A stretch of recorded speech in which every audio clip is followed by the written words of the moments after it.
Welcome to another episode of the Scottish Property Podcast. My name's Nick Ponte. I'm speaking to Stephen Clark here, who's got a winter wonderland in the background, mate. You'll be getting your skis on there. Getting sunburnt in the back of my neck. It's booming. Nick, good to chat with you, and excellent job lining up today's guest. Fantastic. We have Callum Graham on. Callum Graham is a director from B&B Host, who they are set up in Glasgow as a serviced accommodation, Airbnb, short-term rental provider, management company. So a really good guy to talk to. 130 managed properties over Glasgow and the west of Scotland, and it was just great to chat about the latest with the legislation, obviously, that's kicked into the short-term rental sector. Yeah, absolutely, man. This is something we're getting quite a lot of requests from people reaching out to us and asking us to, cover more content on the podcast and our network events as well. There's been a lot of investors, very experienced investors, getting twitchy. Now the buy-to-let mortgage interest rates are changing, the rent cap, the rent fees, all that kind of stuff, and they're now looking at diversifying into different higher cash flowing strategies, which, when you break it down, there's really maybe only two in Scotland: service accommodation, which we're covered today, and HMO. So it was nice to chat to Callum and get a handle on it, because it's not all roses in the service accommodation as well. So it's not that you can go and change from buy to let service accommodation; it'll all be rosy. There's quite a lot of changes going on in that marketplace right now as well. Yeah, I just found it interesting talking about, obviously Callum's involved with Glasgow, so it was Glasgow City Council we were talking about, and how they've tried to implement the licensing, or not implement the licensing by the sounds of things, because I don't think they've got a clue what they're doing. And he's been phoning up the planning department, and they're saying no, flat out right, it's going to be a no if it's a shared, in a shared communal entrance with a flat. So it'll be interesting to see how that plays out in the major cities across Scotland. So hope you enjoy the listen. To not spoil it, Nick, as well, let me ask you, if you're the service accommodation unit in Glasgow City Centre right now, like the one you've had previously before at Hydro, what would you do right now? Would you sell it, or would you just wait off and hold off and see what they actually eventually do and put into action? But I would hold off, because I just can't see that they'll just, he's had official word from the planning department that if you've got a flat, it's not going to happen, right? But they can't do that. As a city that are bids for, big events like COP26, Commonwealth Games, all these big events that come to Glasgow, they need the accommodation. The hotels, like you pointed out, cannot manage by themselves. There's not enough hotel accommodation. People want to stay in flats. You know what it's like yourself, a number of times I've stayed in Airbnbs and all that, when you go on a city break and all the rest of it, a lot of time it's just much more convenient, especially if you've got a family and all the rest of it. So that would just be like destroying the whole tourist economy, visitor economy, whatever, events economy for the cities. Which is a big industry in Scotland, and I'd agree. I think the best thing wouldn't be to have a knee-jerk approach to anything that's going on right now, whether it be in buy-to-let or service accommodation. And I think that's maybe what they're trying to do, to stop maybe the influx of people going to it. I don't know, but anyway, Callum, shines a good bit of light on the subject, and obviously gives us local information from Glasgow City Council and the stuff that he's been looking into.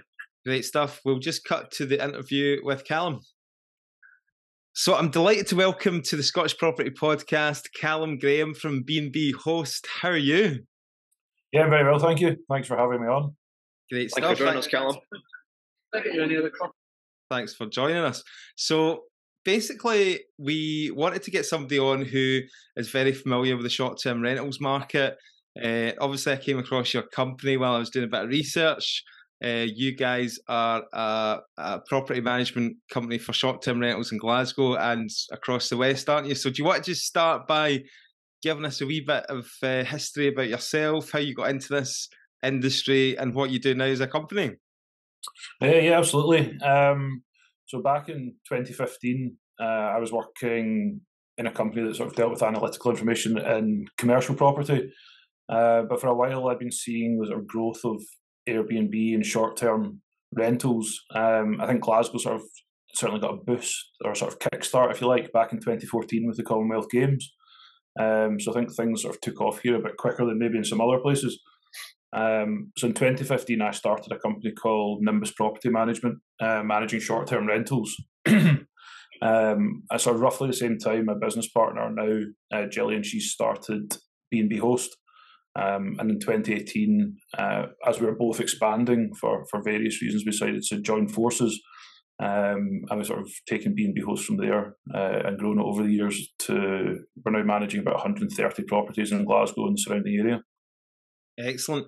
And how did you guys kind of come together? Did you sort of meet at a networking event or something like that? No, actually, it was sort of by accident. I had reached out to some of Gillian's clients. Try to poach them. Yeah, I didn't realise they were clients at the time. I was just looking to try and find people that were looking for management. But anyway, Gillian left me a voice message one day saying, "You've been speaking to some of my clients. Could you give me a call, please?" Right. So I was expecting a really frosty reception, but thankfully, it was a very amicable call, and we sort of started sharing some stuff that was going on in the market. It was very new, a sort of new thing at that point. So we were both learning really. And we just kept in touch, and as things developed, it sort of it made a lot of sense to actually join forces. Okay, but yeah, that's how it came about. And did you have any like properties like yourself that you like owned or?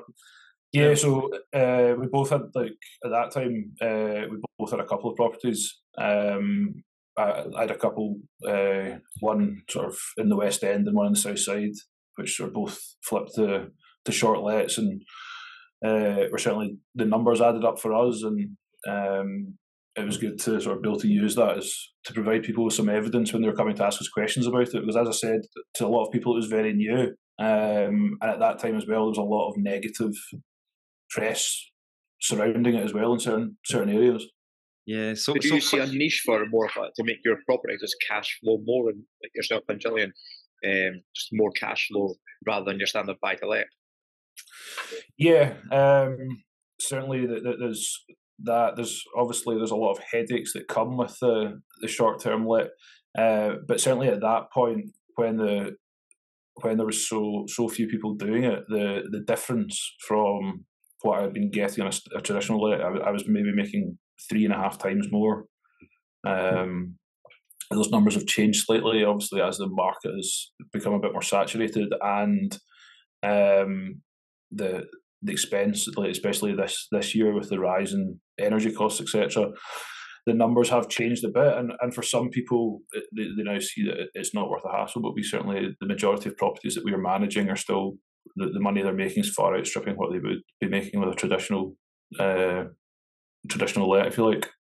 And this is one of the reasons why I want to get someone like yourself on, Callum, because, like you say, there's definitely destructiveness in the service accommodation sector as much as there's destructiveness in the buy-to-let sector. So it's interesting to hear that it's not all roses. But we wanted to kind of get you to chat more on what changes are taking place right now, and particularly with the legislations that are coming in. Yeah, well, that's it. Just now, it's a pretty difficult time because everything seems to be in limbo. The government rushed through the legislation. What we would say is rushed through the legislation and then passed it out to each council area. So everywhere you turn, there's a slight difference in what's expected from everyone. So that alone sort of posing problems for us, because we obviously work over different council areas, we've had to get around various different interpretations of the legislation.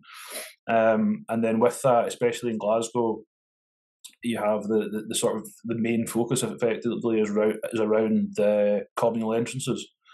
So Glasgow City Council effectively said where there's a communal entrance, well, in the policy it says that if you have a flat, you'll need to apply for planning permission. However, when you actually speak to the planners say, well, if you have a communal entrance, you won't be granted planning permission.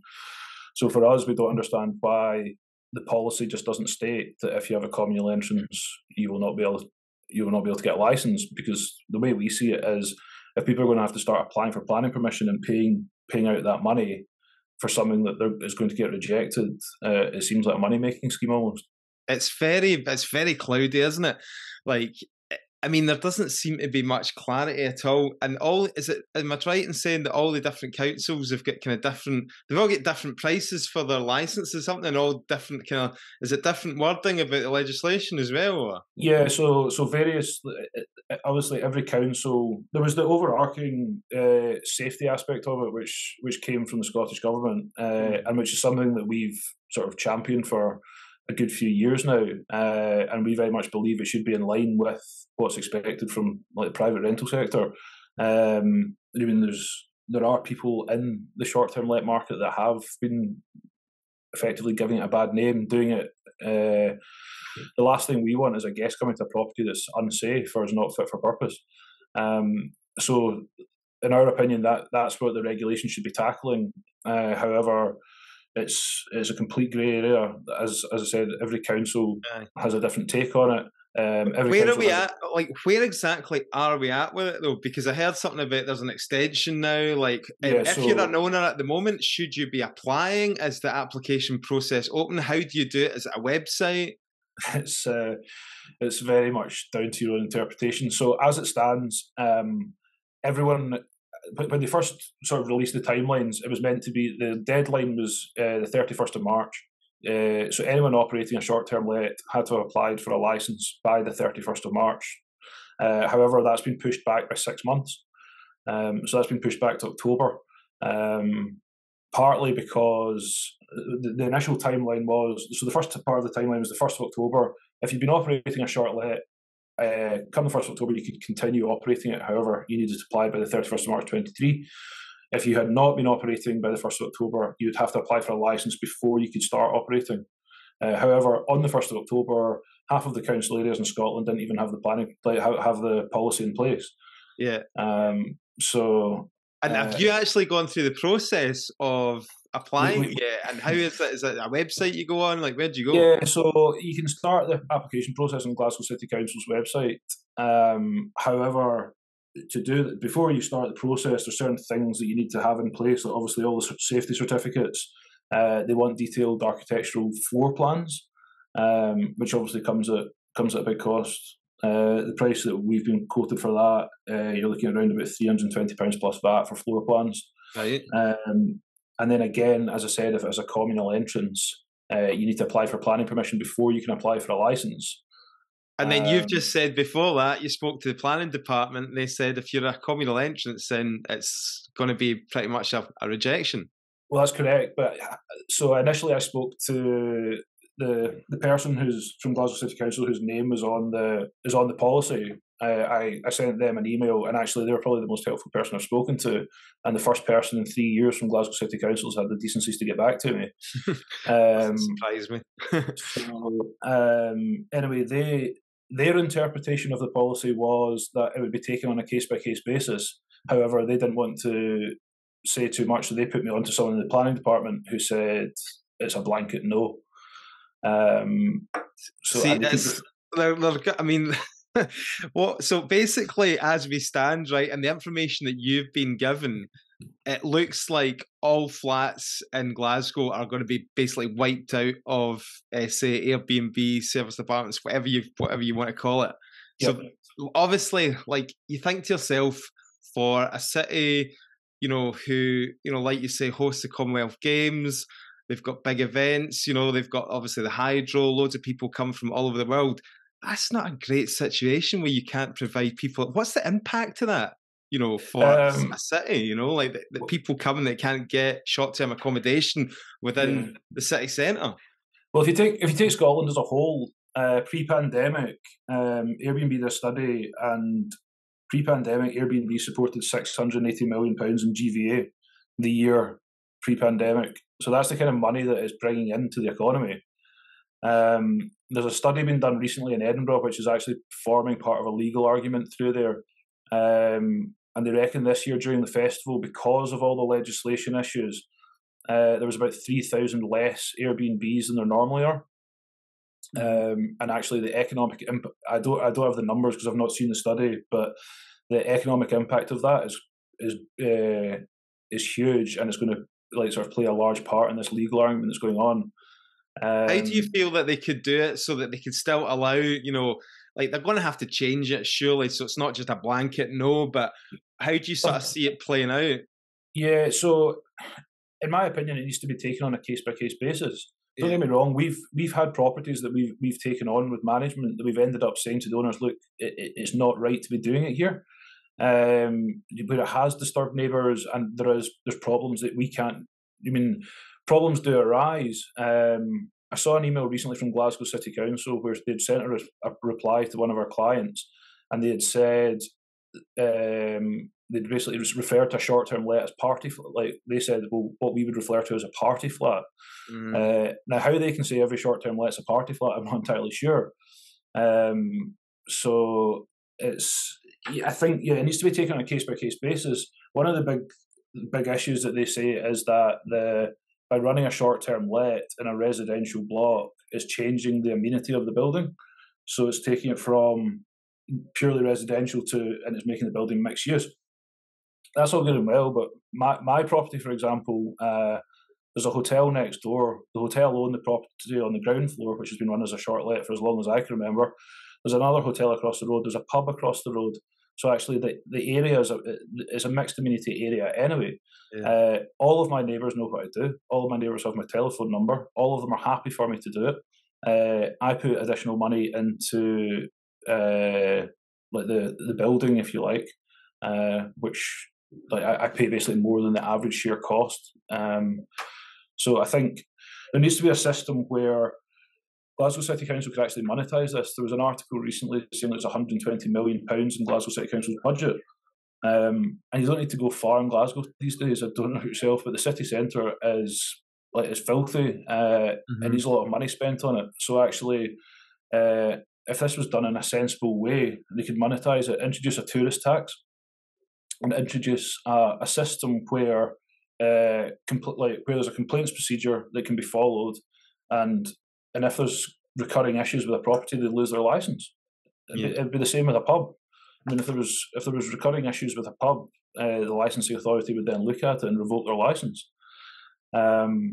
So that's the way we see it. So if it was like opened up a case by case basis, and then like say for example, your application was put out there to the neighbours and that, and then see what sort of feedback they got, like if they've got any kind of complaints or people opposing it, you think that would be obviously a bit fairer? Yeah. But does the council have the capacity to deal with a case by case cases of, I don't know how many applications, what numbers we're talking about for Glasgow City Council, but surely they've not got the capacity and the staff members to deal with that.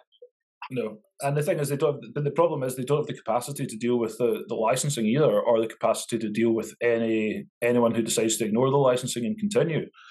It actually states in the license that the licensing authority don't have any authority to deal with people that are operating without a license. Where do you think this has all come from? Is this stemmed from the Scottish Government and then just been thrown up upon the councils, and then they're like, we can't deal with this? Like, how do you think this is all snowballed into where we are at the moment?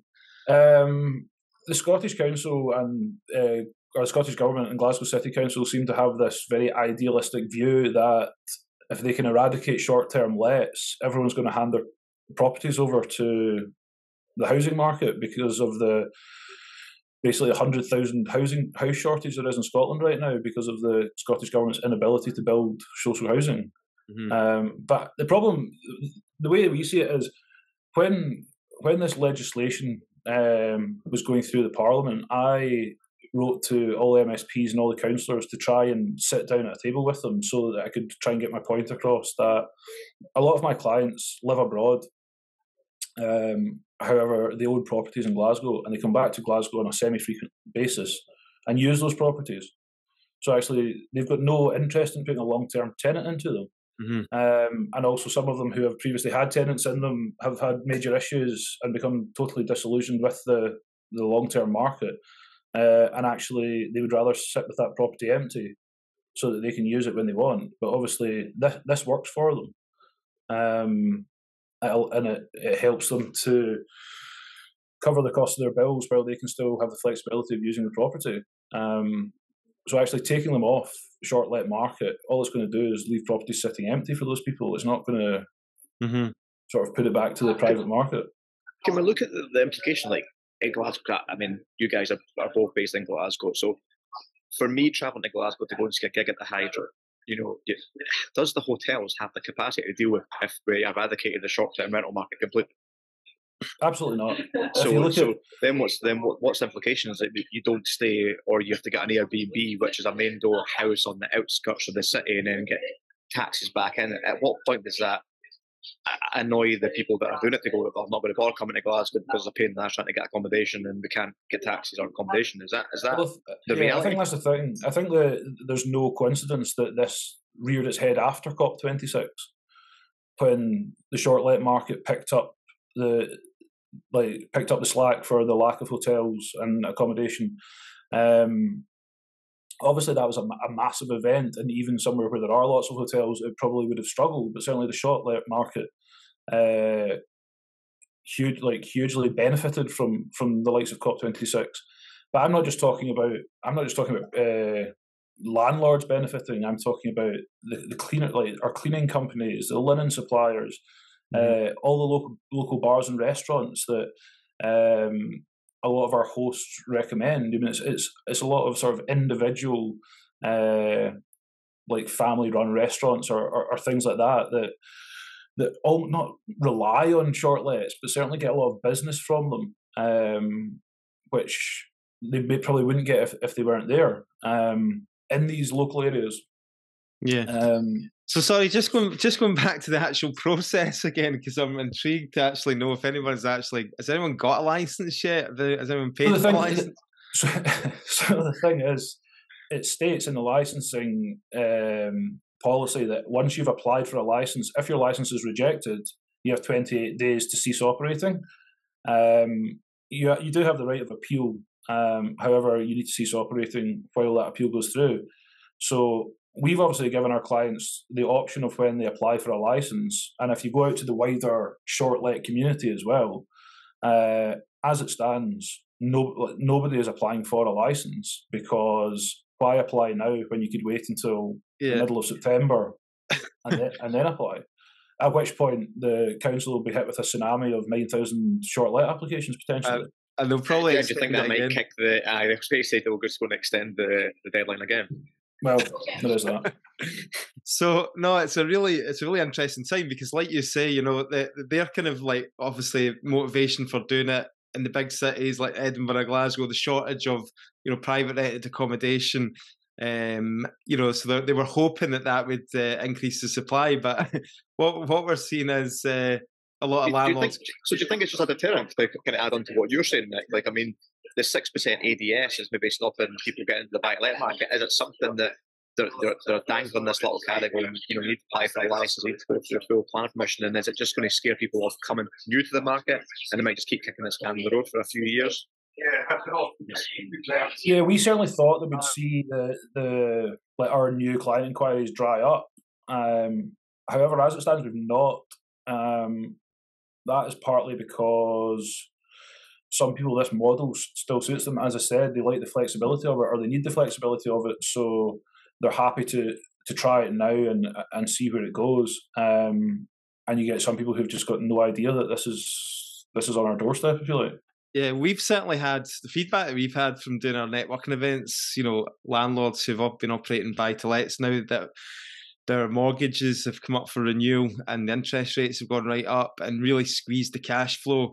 And obviously the latest attack by the Scottish Government, on landlords for, rent freeze, eviction bans, all the rest of it. People are now looking for, alternative strategies, other strategies, service departments and all the rest of it.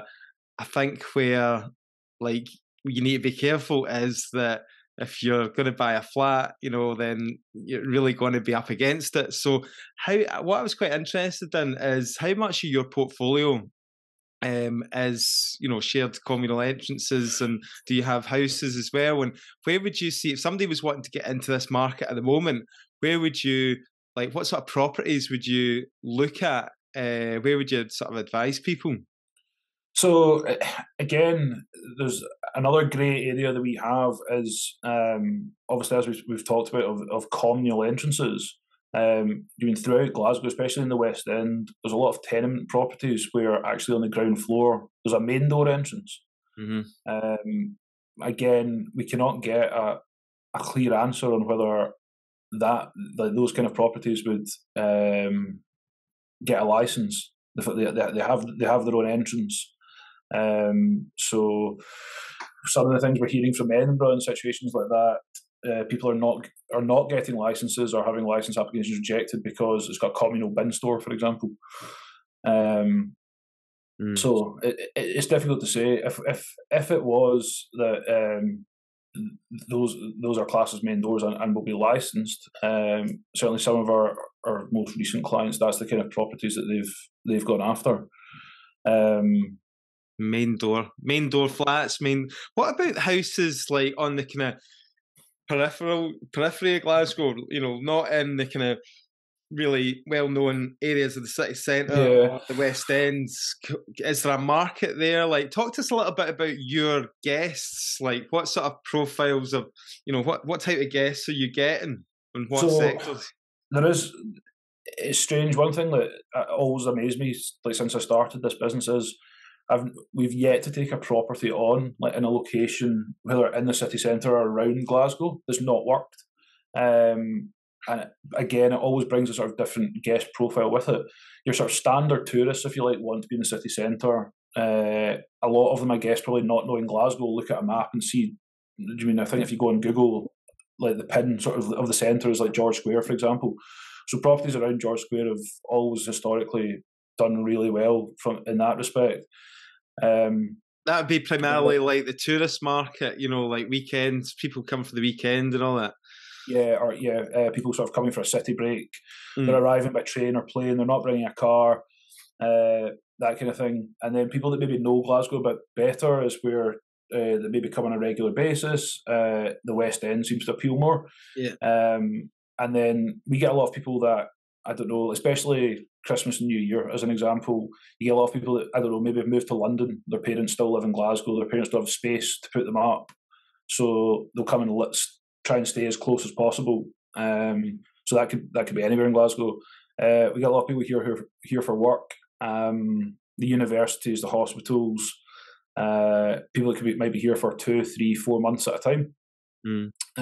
This year we've had a real uptick in students that are maybe doing masters courses. Somebody might be here for, again, 3 or 4 months.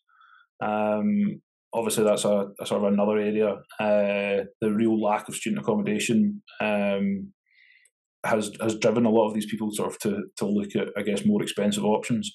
And then people that are here for work, like on work contracts, are always looking for places that have got parking, which is predominantly out with the city centre. I think that's the one that appeals to me, because going back a few years when I did have a little bit of experience in doing it, most of my flats were locations where you get people, just on, like you say, weekend breaks, visiting Glasgow and the rest of it. And it was, for me, it was quite high maintenance. There was a lot of demands. But I've heard from other people that the people that are just coming for work and that, generally they just keep their head down, like contractors and that, people out on laying cables for Virgin Media or something like that, they don't really bother you too much. So is that a market you guys deal with as well? Like, yeah, very much so. Like over time, obviously, we've built up these contacts. We do a lot of work with production companies, for example. So again, that's a bit of a sort of ironic one with, Glasgow City Council have tried to attract these film companies and production companies into the city, and with sort of giving them breaks on filming, etc. But these people are not going to come and stay in hotels for 4 months. They need accommodation. They come and stay in short lets. They want their own kitchens. They want a living room to be able to sort of sit in after a day's work, etc. They want to come and sit in a hotel room for 4 months.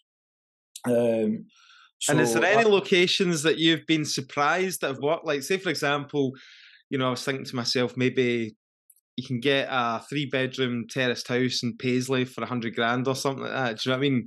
Yeah. Is there any kind of like locations that you've set up properties that you thought, this might struggle, but you've been quite surprised? Yeah, certainly with. Do you mean? We've had a couple of sort of ones that stand out. We had a property in a sort of new development over in Govan, which like performed like yield wise was probably in the top 5% of the properties we manage. And then again out towards just sort of past the New Gorbals, Oatlands kind of area, a terraced house there, which was literally, like, I think for about 18 months was sitting around about 95% occupancy. Really? So yeah, So maybe it's just about looking out the box a wee bit and just kind of seeing. Well, that's it. Sometimes it's about hitting a price point.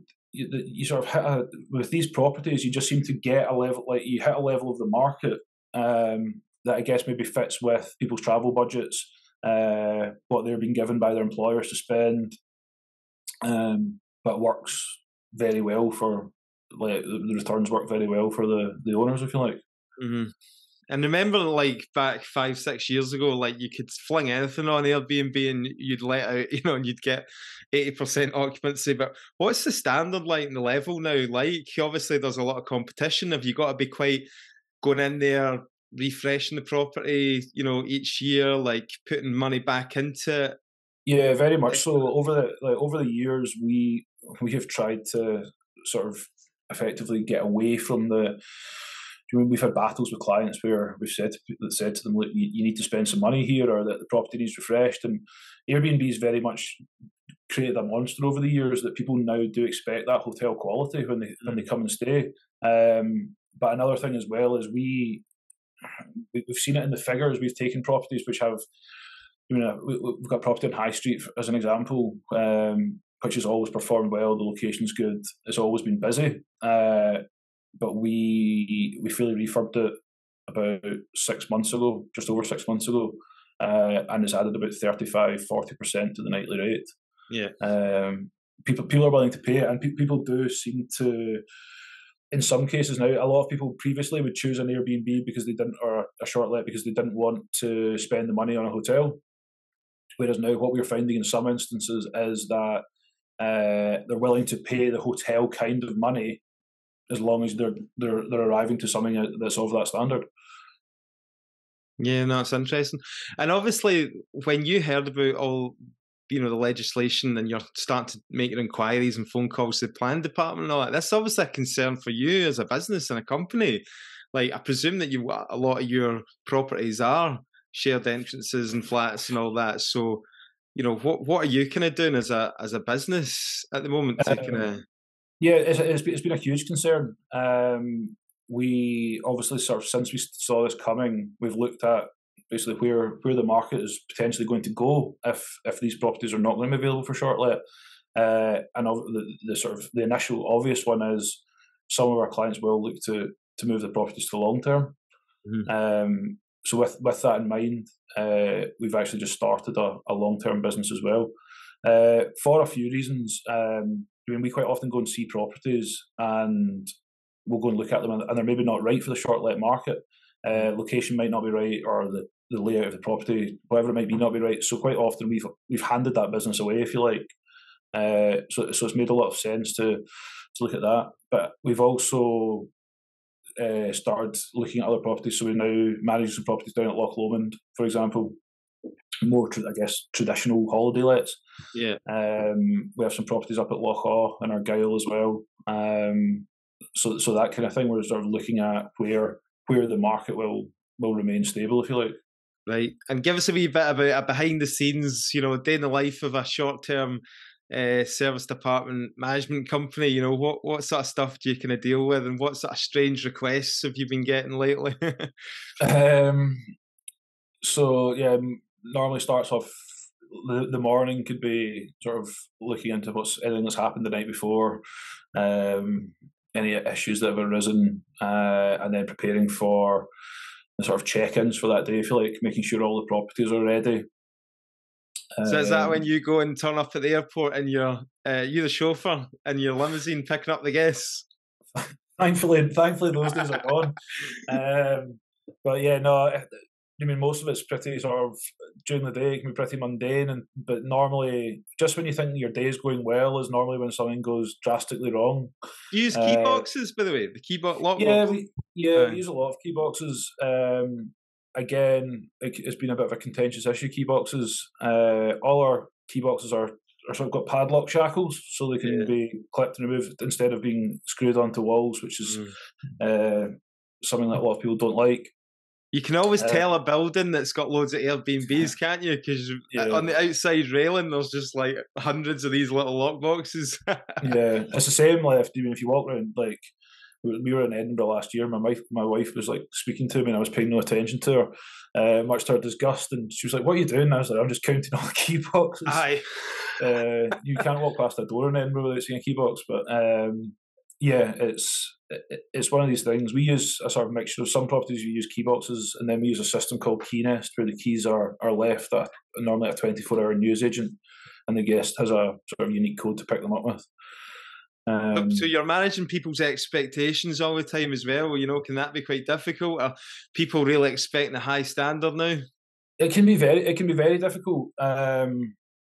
Obviously, if a complaint comes in from a guest that's arrived at property, our clients can also see those messages coming in. Right. So all of a sudden we're getting it from both sides, because if there's something wrong, we've got to deal with the guest's complaint, and then obviously we've got an unhappy client that's wanting to know why there's an issue with the property that's not been dealt with. One thing there seems to have been a bit of a rise in, which we've seen, but also if you see some of the forums that we're part of, where guests are actually coming to properties where there's not an issue, and trying to create an issue to get a refund. Right. Okay. And again, with this legislation coming in, we've had issues with neighbours making complaints, where there's not actually been an issue. We had one recently where the owner was back staying, and a neighbour phoned in to say that the guests were having a party. And it was the owner and his wife were asleep in bed at the time when the police came knocking. What's your top tips to avoid the party bookings then? How can you spot these people? So the things that we sort of noticed over the years, number one is if someone's making a booking and they're from Glasgow, why are they making a booking? Did you get on the phone to them and then just try and sound them out, or? Yeah, I would normally start with messages, and then you can sort of tell pretty quickly. We send out, before guests arrive, we send out sort of our expectations of their behaviour, and certainly effectively give them some house rules. We quite often, in certain properties, the neighbours do keep an eye on the property. A lot of the properties have got Ring doorbell cameras.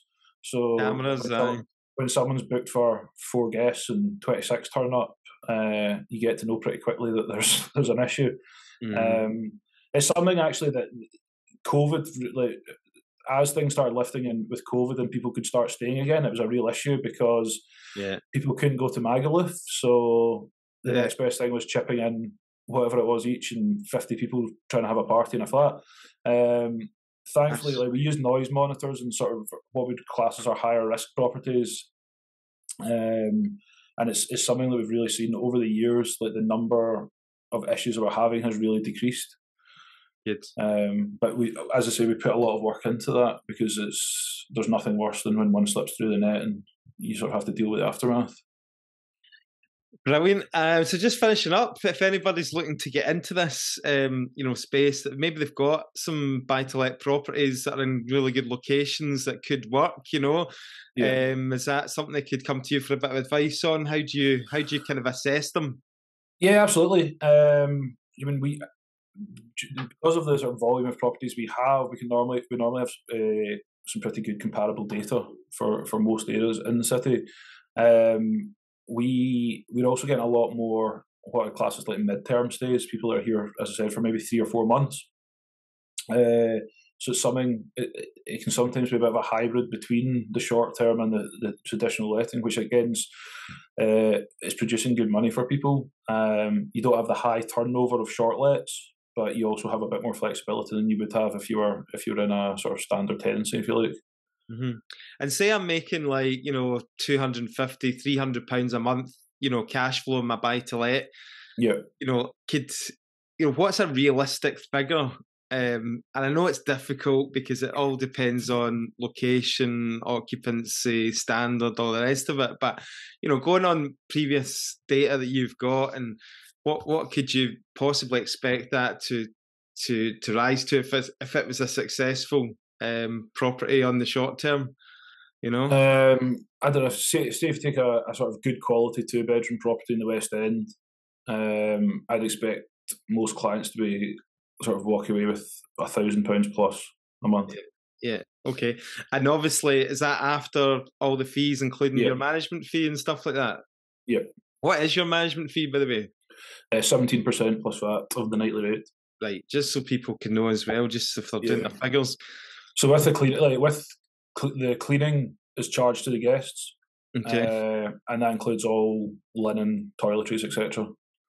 So that costs taken care of, if you like.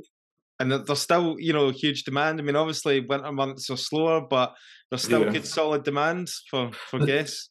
Yeah, absolutely. The demand seems to be growing, and again, there's a lot of events happening in Glasgow. I think people are again. We're sort of long past the COVID thing, thankfully, and people are freely travelling again. This summer, we saw the sort of return of travel from North America, which is sort of big business. Nightly rates are up, occupancy's up. What's better, traditional or tenement flats or modern? To be honest, it's how I would say it's how it's laid out internally, or how it's furnished and decorated. There's definitely a market for both. I don't think people sort of would choose one over the other. I think a lot of people go on effectively location and the sort of internal look of it. Brilliant. Well, listen, that's been fantastic. Thanks very much for sharing all that knowledge with us and updating everybody on the latest with legislation as well. Stephen, are you wanting to add anything? No, absolutely. Thanks so much for joining us, Callum. That was really good, very informative, and I know it's quite hard when it's not that the guidelines aren't that clear and set out. But you're the man that's at the sharp end of it. So if someone's going to know, you're going to know before anyone else, I think. It sounds like the councils don't even know what they're doing themselves with this. So I think it's just a case of letting it play out and see what's to come, isn't it? Really? Yeah, well, that's it. It's maybe one day we'll get a definitive answer on it, but if I was a betting man, I don't think that'll be in October. Aye, we'll see what's to come. We'll maybe get you back on in October, see where we're at with it. So where can people contact you then? bnbhost.co.uk. There's a contact form on the website, and the telephone number's on there as well. Thanks again, Callum. Much appreciated. No, I appreciate your time. Thanks a lot. Right.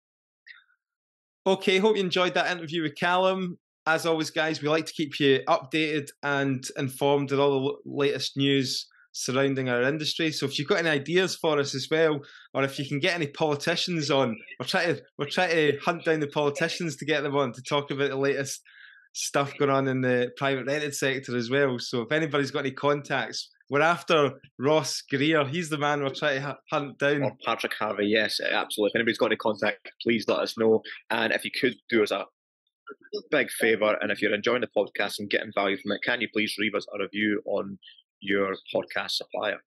Get along to the networking events. February's networking event is the first Wednesday of each month. Aberdeen, Dundee, Glasgow and Edinburgh.